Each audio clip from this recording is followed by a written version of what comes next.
Bem-vindo, Edinho, tudo bem? Tudo bem, Dri, prazer falar com você, Rovai, e também com todo mundo que nos acompanha por meio do Fórum 11h30, que, devido ao meu atraso, porque eu estava numa outra reunião, vocês sabem que Araraquara está sofrendo muito com as chuvas, né? E nós estamos correndo aqui com os projetos para que a gente possa viabilizar, né, os recursos necessários para reconstruir uma parte importante da cidade que foi duramente afetada. Infelizmente, nós tivemos 6 óbitos, né? Nessa que é a maior tragédia natural da história de Araraquara. Então, justifico aqui o meu atraso, porque nós estávamos correndo ali, né, com projetos e documentos para que a gente possa buscar apoio junto à Defesa Civil do governo estadual e também do governo federal. Justifico o meu atraso aí, mas é uma alegria imensa Edinho, estar com vocês aqui. Edinho, a gente quer transmitir nossa solidariedade a todo o povo de Araraquara aí, né? Um abraço da comunidade da Fórum. A gente acompanhou isso tudo, vem acompanhando aqui. E, inclusive, por conta disso, Edinho, você acabou recebendo a visita do ex-presidente Lula. Do presidente. Do presidente Lula, perdão, a gente acostumou tanto a falar ex-presidente, né? Do presidente Lula, no dia 8 de janeiro. E eu queria começar a nossa entrevista por aí, porque, de alguma maneira, você foi testemunho ocular da história de um dos acontecimentos recentes mais dramáticos da história do país. Você não estava em Brasília, mas você estava com o presidente da República. E muito já se disse sobre conversas que ele teria tido com Flávio Dino, com Múcio. Eu queria ouvir agora da boca do prefeito da Araraquara, coordenador de comunicação da campanha do presidente Lula, o que você pode trazer de novidade para a comunidade Fórum sobre o que ocorreu naquele dia aí com o Lula à distância governando o país. Como diria o Flávio, WhatsApp. Rovai, Dri, todo o público, né, que nos acompanha nessa audiência incrível que o Fórum 11h30 tem. Foi um momento, Rovai, marcado por ambiguidades e contradições, né? Primeiro é a primeira vez que eu vou falar sobre isso, porque mesmo a imprensa do Brasil todo tendo me procurado, eu penso que foi um momento tão difícil, para você ficar falando de bastidor, de uma reunião ou de reuniões que o presidente estava vivendo um momento muito complicado, o Brasil viu um momento complicado, que eu achei que não era momento de falar e me preservei. Então, é a primeira vez que eu toco nesse assunto. Vou fazer aqui um relato da forma como esse momento se construiu, né? Eu, no sábado, recebi um telefonema da Neudi. Quem não conhece a Neudi, é uma figura incrível que eu tenho um respeito absoluto, que é a principal assessora da nossa querida Janja, hoje primeira dama, né, do Brasil. E cabe aqui um parêntese, a Janja está trabalhando tanto para ressignificar esse papel do primeiro damismo, e fica aqui já de imediato o meu reconhecimento. Mas a Neudi me procura e diz assim: Edinho, a Janja gostaria muito de fazer uma visita à cidade de Araraquara em solidariedade a esse momento que Araraquara está vivendo. Isso no sábado, no início da manhã. Falei: eu disse para a Janja que eu ficarei muito honrado e feliz com o gesto de solidariedade que ela vai prestar ao povo de Araraquara. E eu comecei a preparar todo o material para que a Janja tivesse todas as informações daquilo que Araraquara estava vivendo. E eu estava na prefeitura, evidente, foi para a gente relembrar, dia 28 para o dia 29 foi o dia da tragédia que Araraquara viveu. Foram 130 milímetros de chuvas em 6 horas, 200 milímetros em 24 horas, Dri, Rovai, né, de 500 milímetros que choveu o mês de dezembro inteiro. Então, em 24 horas, nós tivemos um pouco menos 50% da chuva de todo o mês de dezembro, que foi um absurdo de chuvas, né, que o Brasil e o estado de São Paulo já estavam enfrentando. Mas 130 milímetros em 6 horas é como se você jogasse um imenso balde de águas em cima de uma cidade, para que a gente faça aqui tenta fazer uma metáfora para que, né, o internauta possa ter dimensão do que a cidade viveu. E, claro, foi uma noite, madrugada terrível para todos nós da prefeitura, para mim em especial, porque eu acompanhava a madrugada toda os índices, os locais afetados, o risco de desabamento, bairros e residências que já estavam em situação de alerta, quando,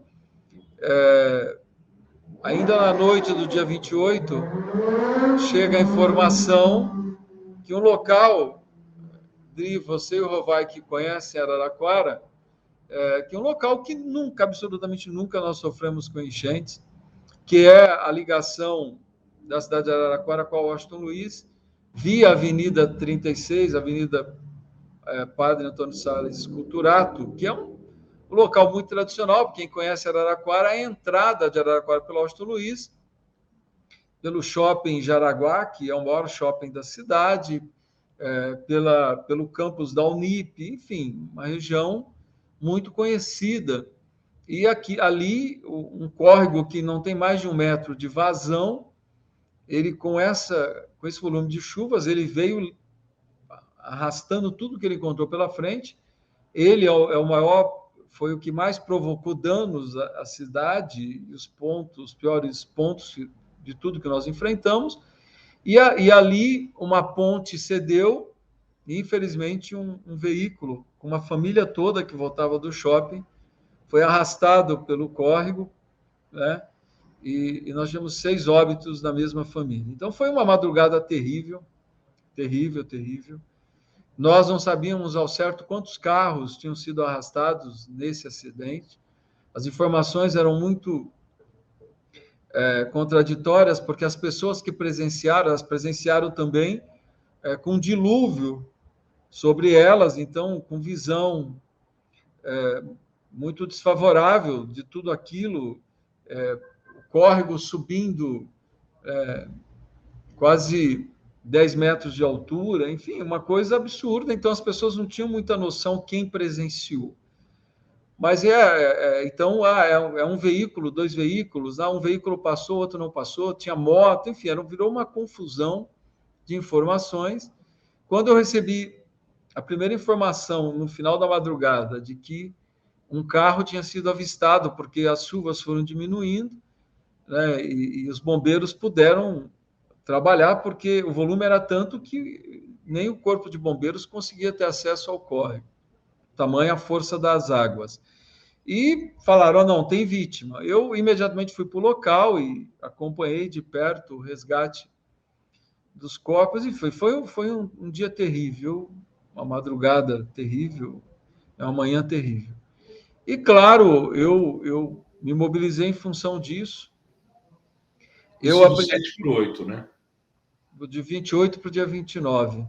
Eu, a princípio, Dri Rovai, eu iria chegar antes em Brasília para a posse do presidente, para fazer algumas conversas que eu estava participando, finalizando a transição, porque quem acompanhou a transição, eu participei da transição, então eu tinha marcado alguns diálogos, e acabei desmarcando tudo, fiquei muito em dúvida, inclusive, se eu iria para a posse. Consegui, uma logística maluca, chegar no dia 1º em Brasília e voltar logo depois da posse, que eu queria estar em Araraquara, e aproveitei o dia 1º, inclusive, para dialogar com os ministros que estavam chegando, tudo aquilo que Araraquara viveu. Pois bem, na primeira semana de governo, no sábado, portanto, a Janja faz contato dizendo que viria a Araraquara. No final da manhã, eu na prefeitura, a gente já estava trabalhando em levantamento de dados, de informações, para poder dar celeridade, né, aos projetos que pudessem começar a reconstruir a cidade. No final da manhã, o presidente Lula me liga e dizer assim, Edinho, eu vou para Araraquara. Ele estava em São Paulo, dizendo, eu vou voltar para Brasília no domingo, às 14 horas eu paro em Araraquara, faço uma visita a você, quero visitar, né, os locais atingidos, e depois nós vamos fazer uma reunião de trabalho na prefeitura para saber como o governo federal pode te ajudar na reconstrução desses locais atingidos. E eu agradeci muito, porque Rovai e Dri, o presidente tinha feito uma viagem, que ele foi ao velório do Pelé. Ele não tinha feito nenhuma viagem oficial, né? Além do velório do Pelé, nenhuma viagem oficial. A primeira seria Araraquara, diante dessa tragédia que Araraquara vivia. Eu agradeci muito a ele, que era um gesto de solidariedade imenso que ele prestava a um povo que nós estávamos aqui sofrendo, né, enlutados, porque foram 6 pessoas de uma mesma família que voltavam do shopping, 3 crianças,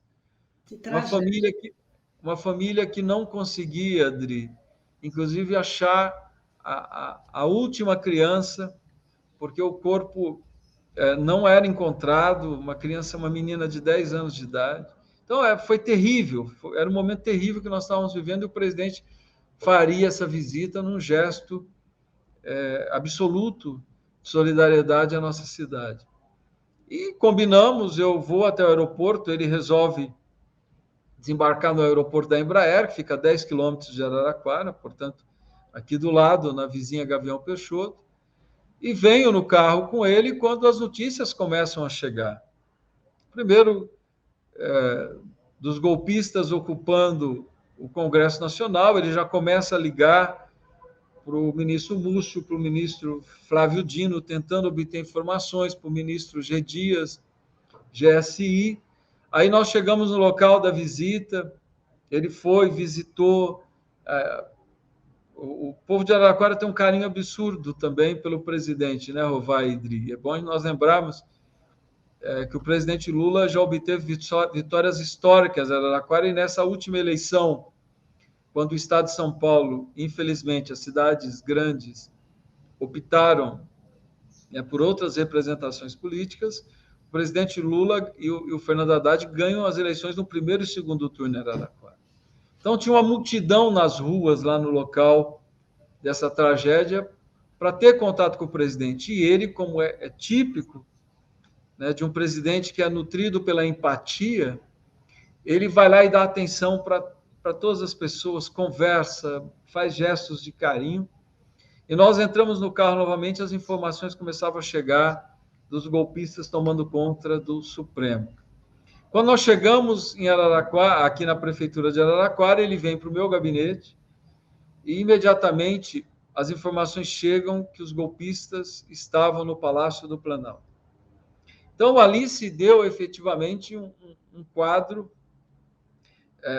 de extrema tensão, e o presidente Dri Rovai, eu vou fazer aqui um relato para fórum, repito, eu não fiz a nenhum veículo de imprensa, não porque, além do carinho imenso que eu tenho pela fórum e o reconhecimento, não porque eu tenha sonegado ou negado, é que eu penso que os fatos eram muito recentes para que eu relatasse.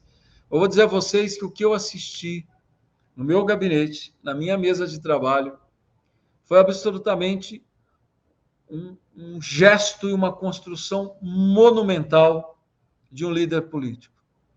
O presidente Lula faz os telefonemas aos ministros, constrói o cenário da gravidade da crise que o Brasil vivia, que, na minha avaliação, foi uma tentativa de golpe de Estado, conversa com o presidente do Senado, com o presidente da Câmara, conversa com os ministros do Supremo, e num gesto assim absurdo de liderança política.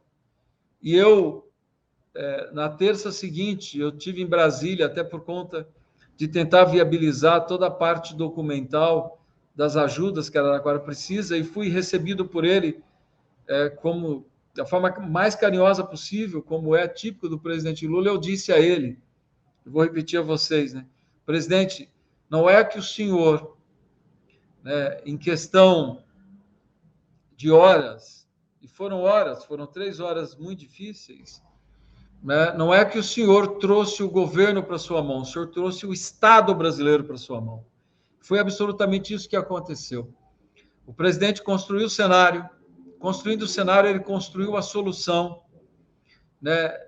Negou garantia, né, GLO, da garantia da lei e da ordem, ele negou também numa leitura correta, porque ali a saída tinha que ser uma saída no campo civil, no campo da política, não era uma saída no campo da mobilização das Forças Armadas. Claro, as forças deveriam dar o suporte a uma decisão construída na política, construída na articulação política, com os presidentes dos poderes, né, e ele liderando o país, mas construindo numa saída política, né, e foi grandioso de assistir, foi uma aula de política que eu jamais vou esquecer na minha vida. Ele traz o Estado brasileiro para sua mão, constrói a saída para aquela crise, e quando ele sai de Araraquara, já no início da noite, ele sai de Araraquara tendo a certeza que Brasília tinha voltado ou estava voltando à normalidade, que Brasília era possível de ser governada e que ele chegaria em Brasília e exerceria o seu poder como presidente da República. Edinho, então, tem um episódio aí que você acabou de citar e que ele é chave. Eu queria pedir desculpa ao Ivan Valente, já vou subir ele aqui também. O Ivan está aqui nos bastidores, Serginho, teu colega, Ivan Valente, e eu já vou subir ele. Grande amigo, Ivan. Pode subir o Ivan, acho que ele pode participar desse papo junto também. O Ivan deve ter interesse nesse tema. Bem-vindo, Ivan. Que é a seguinte, essa questão da GLO, ela foi oferecida como alternativa pelo Múcio ao Lula, pelo Múcio e pelo Dino ao Lula, porque o Zaratini teve aqui e me disse que foi pelos dois. Há um depoimento que teria sido só pelo Múcio, e há o Guilherme Amado do Metrópolis disse que a Janja teria gritado ao lado do Lula: é golpe, não. Você estava ali, você foi o testemunho ocular da história.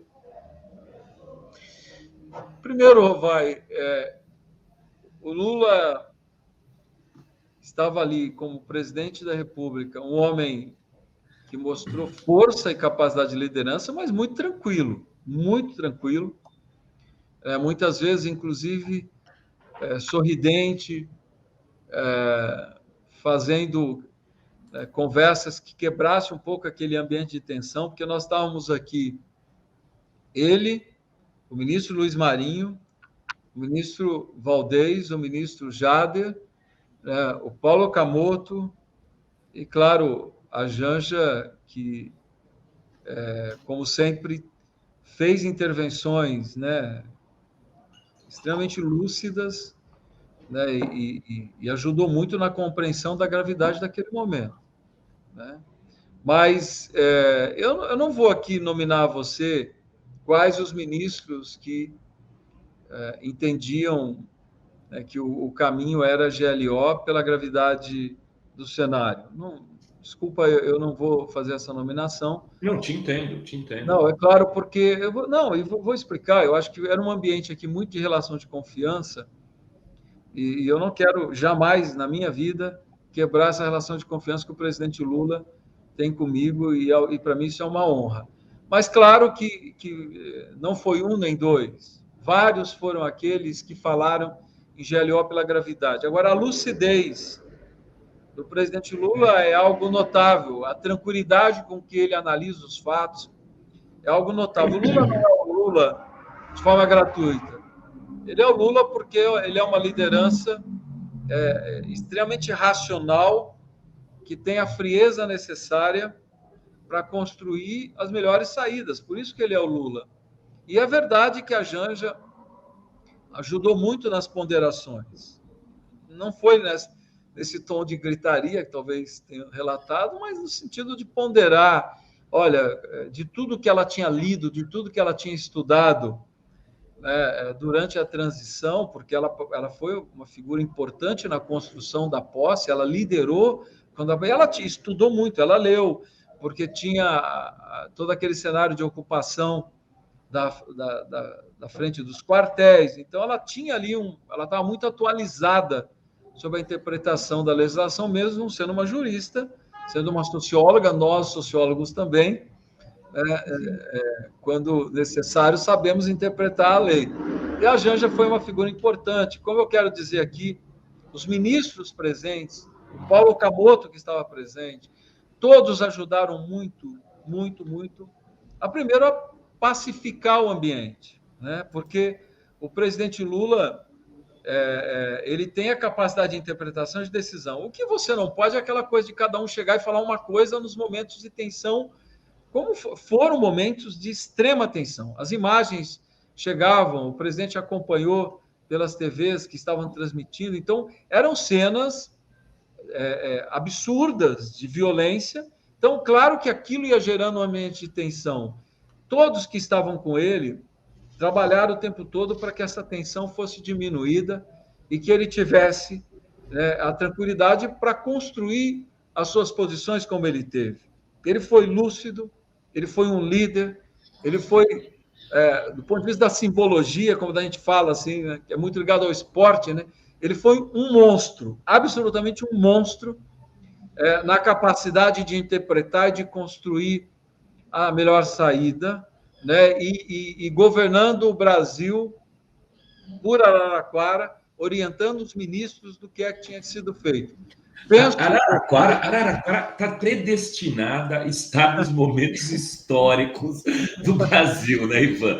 É impressionante. O hacker de Araraquara. É uma coisa. Panetinho. Oh, meu Deus do céu. Eu queria ver o Ivan, o Vaidri, se nós entrássemos, talvez por outros motivos, mas quis a história, né, que em alguns momentos, alguns momentos tensos, né, da vida política brasileira, Araraquara tivesse protagonismo. Foi desde eu sempre digo, o presidente Lula tem um corpo jurídico, né, tem advogados extremamente competentes, né, que construíram a sua defesa. Mas ninguém pode negar que o hacker de Araraquara ajudou muito, muito, né, a demonstrar o quanto que existia uma armação nesse país para impedir que a democracia prosperasse.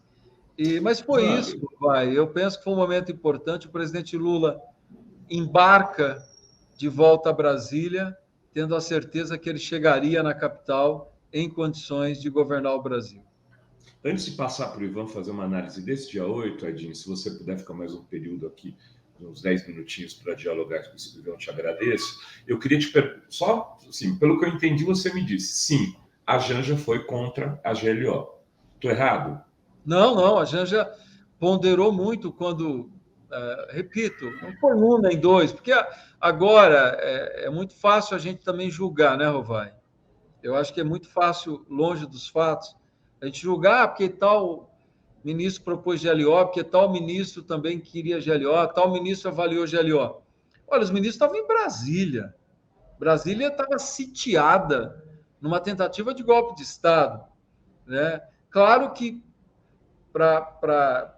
quis o destino, e quem tem fé quis Deus, que o Lula tivesse aqui, distante daquela tensão toda, e que pudesse ter a racionalidade para dizer, não, GLO não, porque é uma saída no campo das forças.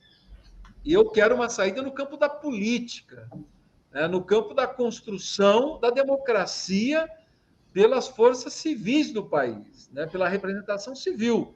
Então, ele teve aqui, com essa distância necessária, condições de fazer essa opção. E foi a opção correta. O presidente Lula saiu muito mais forte do dia 8 do que ele estava. Ele saiu muito mais legítimo do que ele estava. Ele saiu, efetivamente, uma liderança do tamanho do que ele é, que é o maior líder político da história brasileira.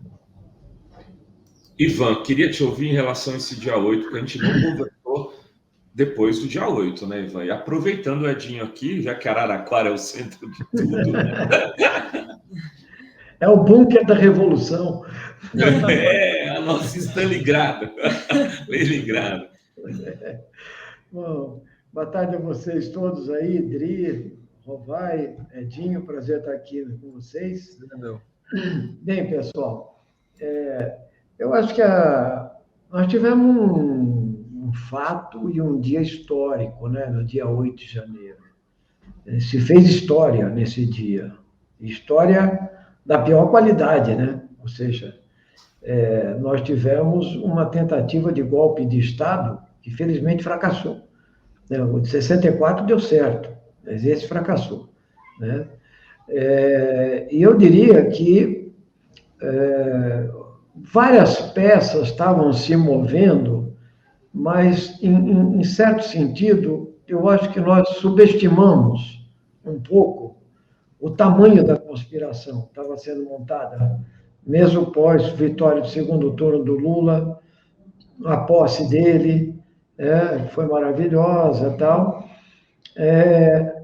porque agora você juntando um pouco o quebra-cabeça, né, que vai esclarecendo o papel de cada um, o Bolsonaro quieto, aspas, né, conspirando 24 horas por dia, naqueles 2 meses de silêncio e não reconhecimento da derrota, só os generais de confiança entravam lá, o Braga Neto e esse Anderson Torres também, ministro da Justiça, e outros conspiradores, Heleno e tal, e o que parecia, né, o que não aparecia, aliás, é a exposição, porque eles não abrem o jogo, das Forças Armadas Brasileiras. Eles não abrem o jogo assim. Eles já deram demonstrações.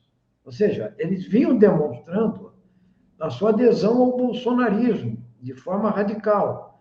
Por exemplo, quando eles passearam com os tanques lá contra o voto, a favor do voto impresso, no dia que a Câmara estava votando a manutenção da urna eletrônica, tá? Eles deram guarida a várias investidas do Bolsonaro, né, em silêncio, né? E,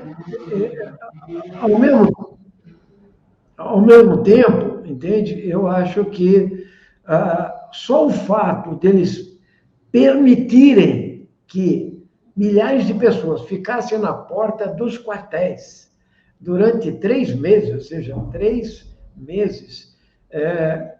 Imagine uma manifestação estudantil do MST, dos professores do MTST, na porta de um quartel, se eles iam admitir as barraquinhas, o financiamento, o churrasquinho, entende? E aquelas loucuras que nós pudemos ver sem uma única palavra de condenação. Eu costumo falar que, se algum general tivesse feito o discurso que o general Paiva, agora, Tomás Paiva, fez 2 dias atrás, e agora ele é o ministro do Exército, em nome da legalidade e do resultado eleitoral, não teria havido 8 de janeiro. Não teria havido 8 de janeiro. Entende? Ou seja, o que aconteceu foi uma mega conspiração, né? E a gente talvez não tivesse todos os detalhes, mas quando nós assistimos aquelas cenas de destruição pelos meios de comunicação e a inércia, a conivência da polícia militar, do pelotão do Exército no Palácio do Planalto, entende? Toda a Praça dos Três Poderes, na verdade, estava aberta para... foram escoltados para fazer o mal, né? Eles foram escoltados para isso, entende? Então, como é que era permitido entrar na Esplanada? A Esplanada ficou fechada 20 dias antes, Rovai, entendeu? 20 dias você não conseguia, a Esplanada não passava nada lá, entendeu? Nem música, entendeu? De repente, não, a manifestação é pacífica, está tranquilo e tal, chega lá, tem cara com radiotransmissor, com vários outros instrumentos, máscara de gás e não sei o quê, quer dizer, existe uma linha de frente para detonar mesmo, e etc. E aí o que aconteceu? O mais grave foi que, depois de quebrar tudo, eles correram, veja, para o quartel-general, o Forte Apache. É como se fosse assim, o refúgio deles, o refúgio seguro e a certeza da proteção e da impunidade, né? E acho que a imagem mais marcante para mim é aquela que passou esses dias todos aí, que eu não sei se é um drone ou um helicóptero, colocando as fileiras de blindados e as fileiras de soldados para impedir a prisão quando a tropa de choque resolveu agir para prender em flagrante, por ordem do Alexandre de Moraes e por determinação ali do Flávio Dino. Então ele falou, ó, o cara liga para o Flávio Dino e fala, aqui ninguém vai prender ninguém. Aí ele fala, pô, entendeu? Esse general demorou para ser demitido, entendeu? É claro que nós temos uma coisa chamada correlação de força, ninguém sabia naquele momento o que estava. Agora, esse debate que vocês estavam fazendo agora, há pouco, sobre a questão da como utilizar a resposta, né? E essa ideia da GLO, né? Foi uma coisa muito tensa, porque era uma verdadeira cilada, né? Mas porque estava no próprio exército a conspiração, entende? Então, a GLO já tinha sido utilizada em governos anteriores, entendeu? Inclusive no Temer, no Bolsonaro, e etc. Não era a primeira vez que assim. Só que você entregar o comando da repressão ao próprio conivente com a repressão. Então, acho que foi uma posição muito acertada do Lula, do governo no geral, e aí sim, você podia pensar qualquer coisa para reagir àquela destruição. Então, foi uma lucidez, digamos assim, você entender que depois tudo estava entrelaçado. O que aconteceu? O Anderson... Oi?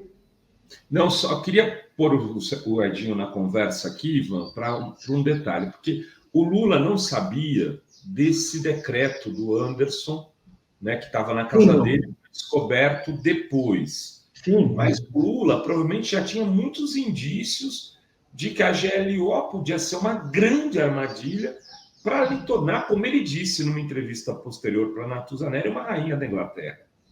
Exatamente. Isso foi conversado no dia de forma explícita, e essas coisas desse general, desse comandante do Exército à época, essa desconfiança que agora fica clara que já havia em relação a ele, já estava ativa, Edinho? Olha, eu penso que o presidente, quando ele compôs o comando das forças, ele tentou seguir uma lógica, né? A lógica dos mais antigos. Ele conversou bastante com militares que ele confia, que trabalharam com ele. O presidente, ao contrário do que muitos pensam, né, ele constrói muito o seu processo decisório ouvindo. Talvez a maior sabedoria do Lula seja essa sua capacidade de ouvir, né? De formar opinião ouvindo as pessoas. Então, quando ele escolhe o comando das forças, é porque ele ouviu muita gente, né? Ele ouviu opiniões, ele ouviu generais reformados que trabalharam com ele. Mas, claro que quando, no dia 8, as informações começam a chegar da forma como o palácio foi ocupado, da não reação da Polícia do Exército, da demora da Polícia do Exército a ocupar os pontos, né, mais nevrálgicos de Brasília, enfim, da dificuldade de se mobilizar a reação. Claro que o presidente começa a pôr em xeque aqueles que poderiam estar tomando as decisões. Eu não quero aqui fazer nenhum julgamento precoce, porque eu não estou envolvido nesse processo, né? Nem tampouco tenho as informações necessárias. Mas conhecendo um pouco a forma como o presidente Lula decide, certamente chegou muita informação até ele, muita informação, para que ele formasse a opinião da necessidade da troca. Então, ele não tomou, ele não trocou um general, né, que certamente ele fez, né, de forma muito ponderada, porque é o perfil dele, porque chegou uma informação, ou duas informações chegaram.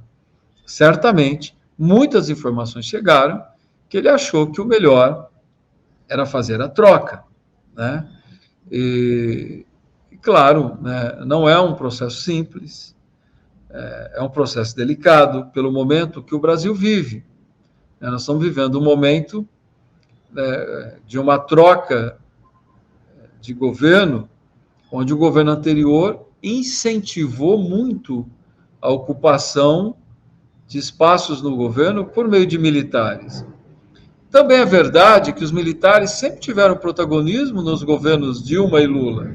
Isso não é fato novo.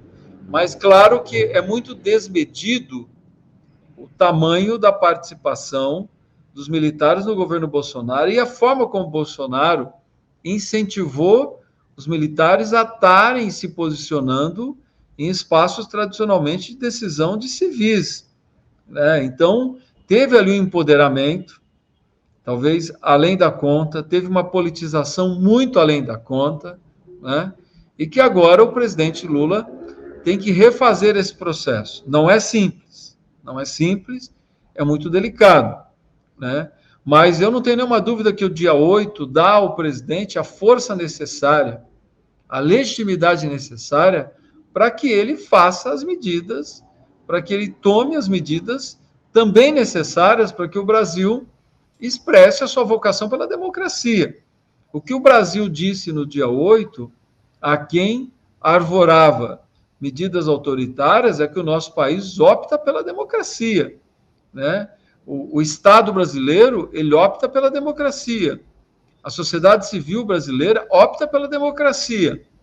Então, aqueles que querem qualquer outra opção que não seja a opção da via democrática, na minha avaliação, nesse momento, para o bem do Brasil, para o bem da nossa história, para o bem do nosso futuro, aqueles que flertam com o autoritarismo estão muito enfraquecidos.